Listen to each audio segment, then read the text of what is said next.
ஓம்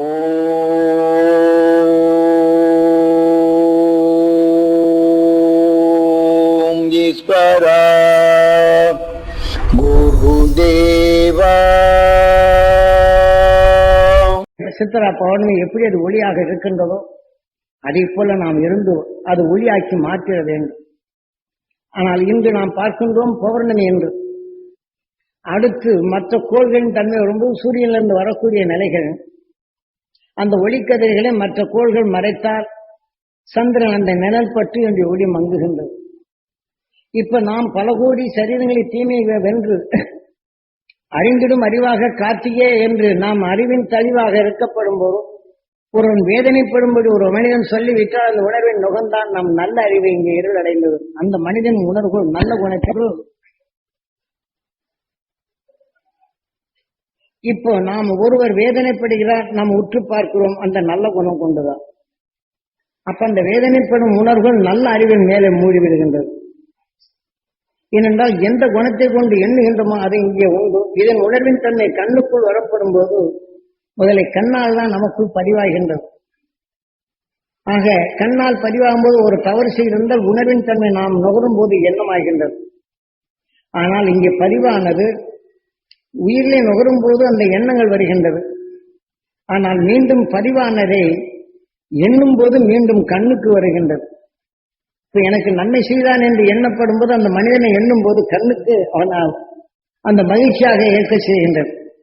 அதே சமயத்தில் ஒருவன் தப்பு செய்திருக்கிறார் என்று எண்ணால் கண்ணிலே பார்த்தவுடனே நமக்குள் இந்த பதிவான எண்ணங்கள் இவன் எனக்கு துரோகம் செய்தான் என்று வெறுப்பின் உணர்வு ஊற்றுகின்றது.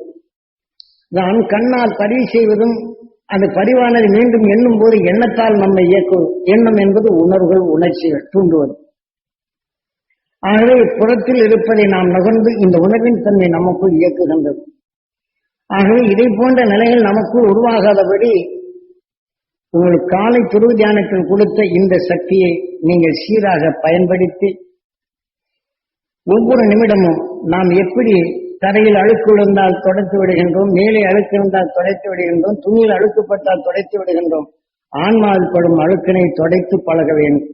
இல்லை என்றால் அழுக்கு சேர்ந்தால் எப்படி இன்று முழு நிலாவாக இருந்து மற்ற கோள்களின் மறைவு வர வர வர வர பௌர்ணமி இன்று சுருங்கி சுருங்கி கடைசியில் அது சிறிதாகி விடுகின்றது. மீண்டும் இந்த நிலைகள் மாறிய பின் தான் வருகின்றது. இதே போல நாம் இந்த மனிதனின் வாழ்க்கையில் சலிப்பு, சஞ்சலம், சங்கடம், வெறுப்பு, கோபம், குரோதம், பழித்தீர்த்தல், பழிவாங்குதல் என்ற உணர்வுகள் வந்துவிட்டால் நம் நல்ல குணங்கள் முழுமையாக தேங்கி விடுகின்றது. உயிரின் உணர்வுடைய கடைசி தொக்குதல் உண்டு. ஆரம்பத்தில் எப்படி புழுவானதோ இதே போல இந்த உயிரின் தன்மை முழுமையில் இருந்துவிட்டால் விஷம் என்ற நிலைகள் முழுமையாகி அந்த விஷத்தின் உணர்வின் தன்மை கொண்டு அந்த உடல் பெறும் தன்மை அடைந்து விடுகின்றது. ஆக நாம் மனிதனானோம் மீண்டும் தேய்குறை ஆகக்கூடாது. ஒளியின் உணர்வை அறிந்து கொண்ட பின் அருளி பெற்ற அருஞானி உணர்வை நமக்குள் வளர்த்து இனி என்றுமே ஏகாந்த நிலை, பிறவியில்லா நிலைகள் அடைவதே இந்த உடலின் முழுமை. ஆக உயிரால் வளர்க்கப்பட்டது நான் யார்? உயிரால் வளர்க்கப்பட்ட மனிதனின் உடல். ஆகவே உயிருடன் ஒன்று இருக்கும்போது நான் என்று வருகின்றது. நான் நானாக வேண்டும். ஆக உயிரின் உணர்வுகள் நம்முடன் ஒன்றி அந்த உணர்வின் தன்னை இணைந்து வாழ்ந்தால்தான் நான் நான் ஆகின்றேன். ஆகவே உயிர் நம்மை இயக்கும் போது நான் ஆகின்றது. ஆக நான் என்ற சொல்லுக்கு உயிரே மூலமாகின்றது. ஆகவே இதற்கு அந்த உணர்வின் ஒளி எவ்வாறோ அதன் ஒளியின் தன்மையாக நமக்கு வளர்த்தல் வேண்டும்.